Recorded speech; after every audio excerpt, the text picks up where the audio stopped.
سلام شمي سالم تسفالو لي بحال اب جلانس اي كلينيك كم كفل ريسبشن يسرح اب كفل ريسبشن استفلا لي عينت فريمات تالونا كابالو ريبان غوتشي ارو داينور دي جي ديزاينو استفلا لي عينت فريمات تالنا ككم رجعو نايت يوم سبات ككم استاززلو كا باستفلا لي عينت فريمات كيرنا كاله وي كا منطر عيني مسرحلو كم اون زخون يكون الرجيك زلو وي كا مس كمبيوتر بنوح زبالة ساعات نزتقم سب سروح زخانة أرو كينو تفريم سولار بس كينو ام سي ويكا سولار كينو بلو زلوا فريمات ونشيطينا الكمبيوتر نوح زبالة ساعات تكلا خلالكم تزبالة أرو فريم كينو لينس دلوا مالتي بلو كات ويكا زبهال كمو عينت لينس ونالنا عينها نخيدر ويندخون يكون كاب ألرجيك نسكرين مكلا خلي كتقمون يخالو كالون سانغلاس سالنا استفلا عند سانغلاس مونتو بلانك كابالو ريبان استفلا عينت مالتي بودرايز كالنا ننصبرقنا يصحي زكلاخل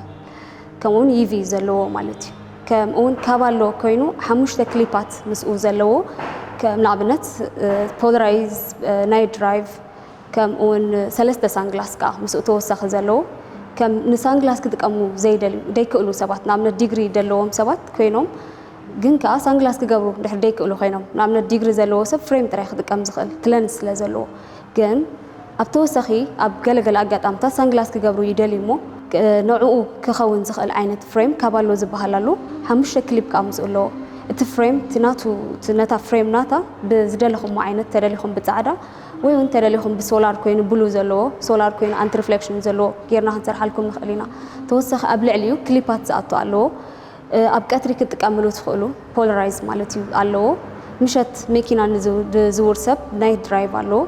ከምኡ ሰለስተ ተወሳኺ ምስኡ ዝኸይድ ሳንግላስ ከ ኣለዎ እዚ ሕጂ ንሳንግላስ ክጥቀም ንዝደሊ ሰብ ፅቡቕ ኣማራፅታት ማለት እዩ እቲ ዲግሪ ናቱ ከለዎስ ግን ከ ብላዕሊ ካልእ ሳንግላሳት ኢትዩ ስለ ዝጥቀም ዘሎ ካልእ እውን ሓፈሻዊ ብዙሕ ዓይነት ፍሬማት ኣለና መፂኹም ክትሪኡ ወይ እውን ክትመርፁ ትኽእሉ ኢኹም ካልእ ኮንታክት ለንስ እውን ኣለና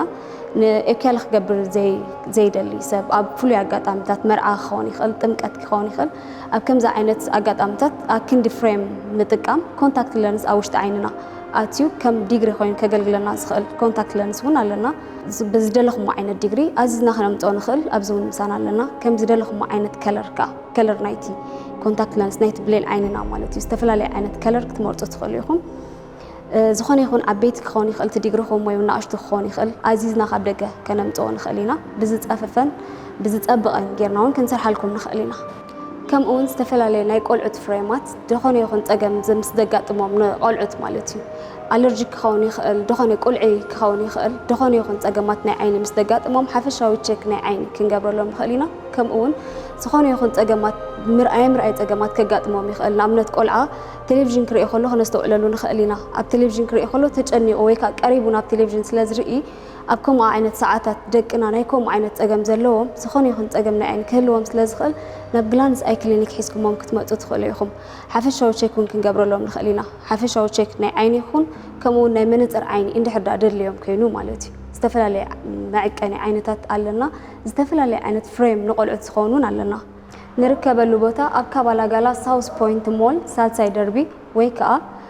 ዝኾነ ይኹን ሕቶ ምስ ዝህልወኩም ወይ ዝኾነ ኣድረስ ይኹን ብዛዕባ እዚ ኣይ ግላንስ ክሊኒክ ዝኾነ ይኹን ሕቶ ምስ ዝህልወኩም ብቁፅሪ ቴሌፎን 0200 95 15 67 ወይ ከዓ 0708 50 0909